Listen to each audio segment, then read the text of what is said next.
Selamat pagi dok. Iya, silakan masuk. Silakan duduk. Baik. Perkenalkan, saya Dr. Ambarsela yang berjaga pada hari ini. Ibu kalau boleh tahu namanya siapa? Angela dok. Angela ya. Umurnya berapa ibu? 55 tahun dok. 55. Ibu kalau boleh tahu tinggal di mana? Di Perintis Kemerdekaan. Perintis. Ibu pekerjaannya apa? Wira swasta dok. Wira swasta ya. Ibu kalau boleh tahu keluhannya apa? Nyari di dada dok. Nyari pada dada ya. Iya. Nyari pada dada. Ibu, ini nyerinya timbul secara mendadak atau bagaimana ibu? Secara mendadak dok. Secara mendadak ya. Ini nyerinya sudah berapa lama ibu dan terakhir itu kapan terjadi? Sudah terakhir itu dok 3 jam yang lalu dan sudah 1 bulan yang lalu. Terakhir itu 3 jam yang lalu ya, dan juga sudah sebulan Yang lalu. Dan juga kalau boleh tahu ibu, ini apabila sakitnya datang, ini terjadi secara terus menerus selama sebulan itu atau hanya sekali saja? Hanya sekali saja dok. Misalnya begini, kayak misalnya saya hari ini dok saya kena kayak begitu tuh, sejam lagi tuh terulang lagi dan sejam lagi terulang lagi. Sejam sekali dok. Terus ya. Kalau boleh tahu ibu, ini nyerinya hanya menetap di dada ataukah menjalar hingga ke lengan atau ke punggung atau bagaimana ibu? Hanya menetap di dada. Oh, hanya di dada. Kalau boleh kasih contoh ibu, di dada sebelah mana? Di sini dok, sebelah kiri. Sebelah kiri. Oh iya. Ibu kalau boleh tahu, sebelah kiri ya. Kalau boleh tahu apakah ada gejala lain? Ya ada dok. Seperti kayak jantungku itu dok berdebar-debar dan saya juga sering sesak nafas dan terasa kayak terbakar di dalam. Jadi gejalanya itu jantung berdebar-debar seperti terbakar ya ibu? Ya. Dan juga sesak nafas. Apakah ada keluarga ibu yang mengalami riwayat penyakit seperti ibu juga? Kurang tahu dok. Kurang tahu ya. Kalau ini bu, apakah ada keluarga ibu yang mempunyai penyakit menular? Kurang tahu juga dok. Ibu, kalau boleh tahu ibu, apakah ibu perokok? Iya dok. Sudah berapa lama ibu? Sudah 10 tahun yang lalu dok. 10 tahun yang lalu ya. Ibu kalau merokok itu seharinya bisa berapa? 1 sampai 2 bungkus per harinya dok. 1 sampai 2 bungkus ya. Ibu, apakah sejauh ini ada pertanyaan? Tidak ada dok. Baik, saya akan bertanya kembali ke ibu mengenai diagnosis tadi, maksud saya pemeriksaan tadi. Di sini identitas ibu Angela, 21 tahun, tinggal di Perintis, dan juga ibu wira swasta. Dan apakah itu sudah betul ibu? Ya betul dok. Iya, dan juga keluhannya ibu itu nyeri pada dada dan timbulnya itu secara mendadak, dan itu terjadi 3 jam yang lalu dan sudah sebulan ini. Dan juga itu sakitnya sekali saja, selama 1 jam itu terjadi, 1 jam kemudian lagi itu terjadi, seperti itu bu.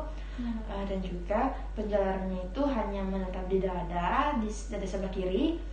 Dan juga gejala ibu itu jantung berdebar seperti terbakar, dan juga kadang ibu juga sesak napas. Ibu juga perokok 10 tahun yang lalu, dan juga ibu bisa merokok sampai 1 sampai 2 bungkus. Bagaimana ibu? Itu sudah betul? Ya betul dok.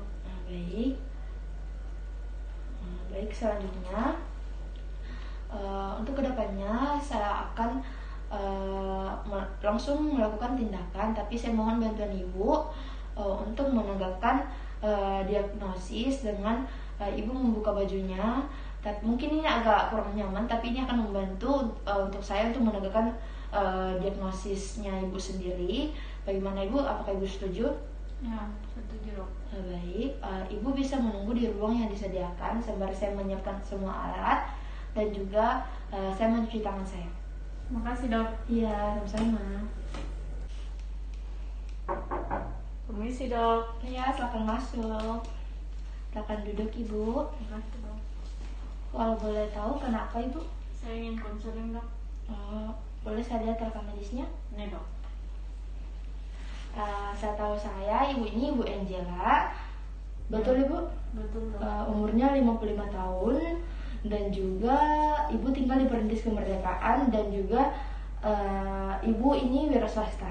Betul dok.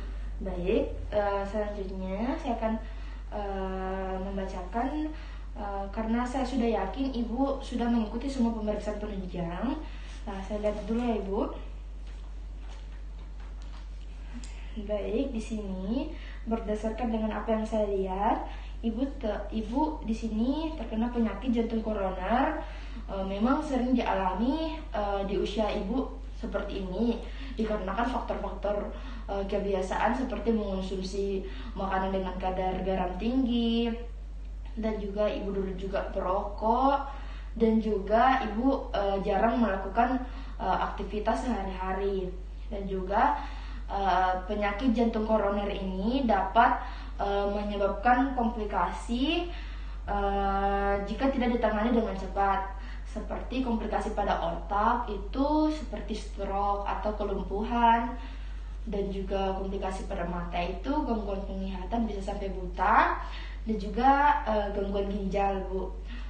Baik, ini penyakit jantung koroner itu kita perlu melakukan terapi sedini mungkin untuk mencegah terjadinya komplikasi dan juga untuk mencegah terjadinya kekambuhan.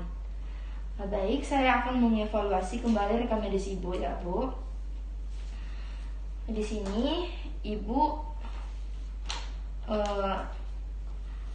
mengalami keluhan utamanya itu nyeri dada dan juga timbul secara mendadak dan sudah sebulan yang lalu pada saat pemeriksaan, dan pada saat sebelum pemeriksaan ibu itu terkena nyerinya 3 jam sebelum pemeriksaan, dan juga ini nyerinya itu secara terus menerus, dan nyerinya itu hanya menetap di dada sebelah kiri.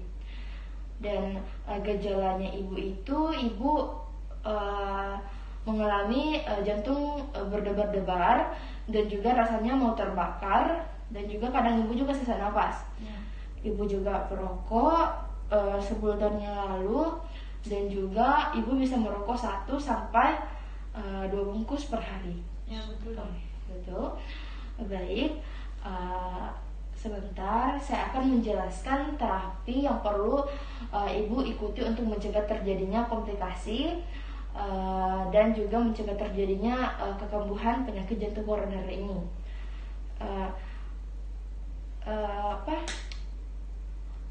Yang pertama itu saya akan meresepi obat untuk mencegah kekambuhan ibu. Dok, apa ada pantangan yang harus saya ikuti? Oh iya, ini sudah saya menjelaskan.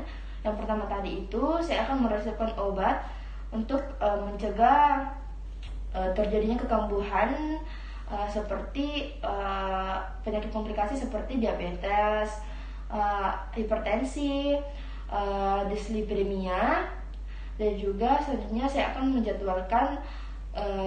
menjadwalkan program diet ibu, seperti ibu merubah pola makan ibu menjadi pola makan lebih sehat dengan mengurangi untuk mengonsumsi makanan dengan kadar garam tinggi, karena itu bisa menyebabkan hipertensi, dan menjadwalkan kembali ibu untuk mengatur pola makan dengan mengurangi sedikit kalori makanan ibu, karena itu bisa membantu ibu untuk menurunkan berat badan, dan juga ibu bisa mengubah pola gaya hidup dengan cara melakukan aktivitas sehari-hari.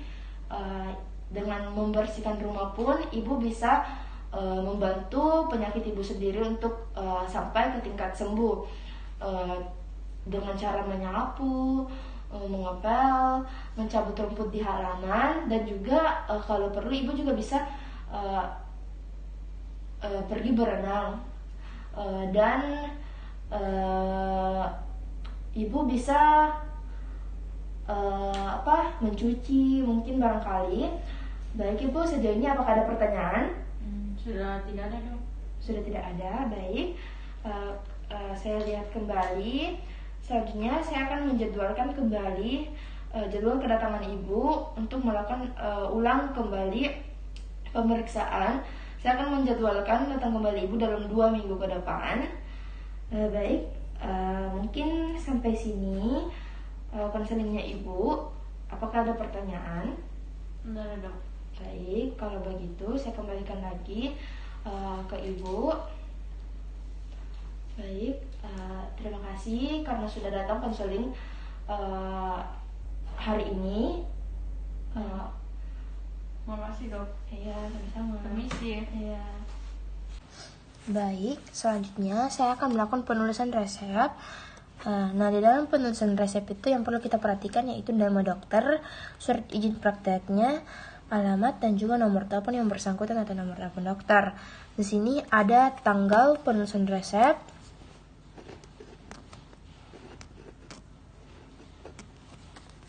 dan juga di sini nomor penulisan resep.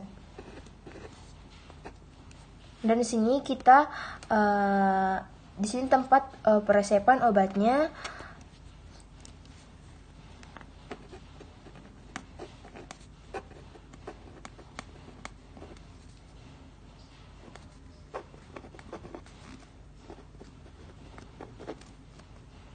Dan juga nomornya atau nomor dari obatnya. Di sini pada bagian inscriptio yaitu signatura.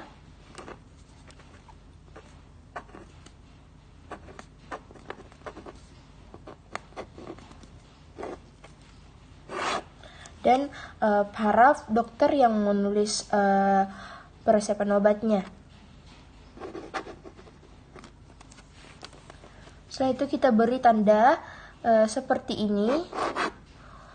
Di sini itu menandakan kalau obatnya yang kita tulis itu hanya 1 dan sudah berhenti sampai di situ. Setelah itu di sini ada identitas pasien.